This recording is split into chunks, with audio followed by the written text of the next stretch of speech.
Hi, my name is Molly Golden. I'm the president and founder of Go Mom Inc. and I'm inside my closet.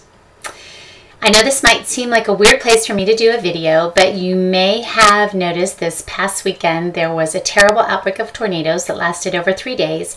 And sadly, in my state, in North Carolina, there were 22 fatalities, which was the highest fatality rate in any state for the outbreak. And having grown up in the Midwest in Ohio and Nebraska, I've seen my fair share of tornadoes and spent more than a few days and nights in my family's basement. The hard thing about living in a state like North Carolina is more often than not, construction does not involve basements.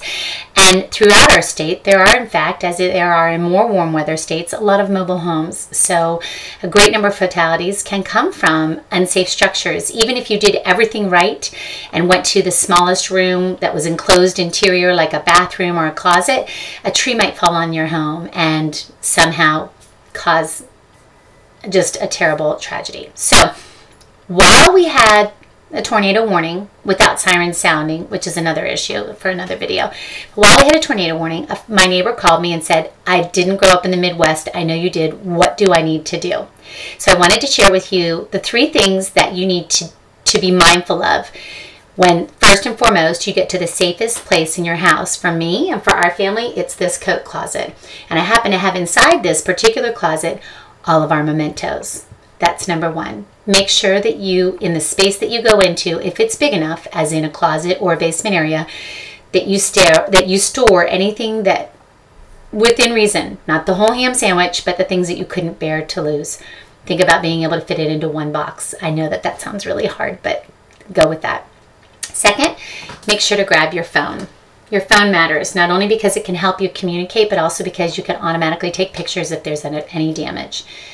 Third, make sure that you have a documents box. This is a great box by Susie Orman. She has this great kit that you can put all of your documents in, and maybe you'll notice that it's plastic.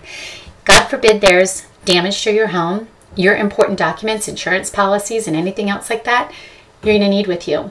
Another way to look at that is in the same place that you would go if there was a tornado, keep your family safe where all your important papers are. And then finally, and maybe I should have mentioned this first and foremost, a weather radio. I mentioned at the beginning of this video that the sirens don't sound here, which I cannot understand how, if you have a tornado warning, why the civil defense sirens do not go off. This leads people to falsely trust being able to watch TV or get some sort of signal. This is a weather radio, and all it's going to ever do is go off when there's a weather warning, a severe thunderstorm warning, a tornado watch, or a tornado warning in my area. This sits by my husband's nightstand. This will go off in the middle of the night, and it will warn us that we need to take cover. When we had our power flickering and we couldn't hear the TV, which is not too far from this closet, we could still hear this weather radio going off and telling us the path of the storm. By the grace of God, the storm changed directions. I kid you not, it was tracked to come literally through our neighborhood. That tornado hit just about 3 miles from my home and did tremendous damage throughout Wake County. This weather radio helped us do everything that we could to protect ourselves. So perhaps you should start there. They're only $29 and you can get them at any pharmacy. I hope these tips help you better prepare yourself for tornado safety. I think this past weekend really proves that it really doesn't matter where you live. You very well maybe could experience the wrath of a tornado. Hopefully you'll weather it well.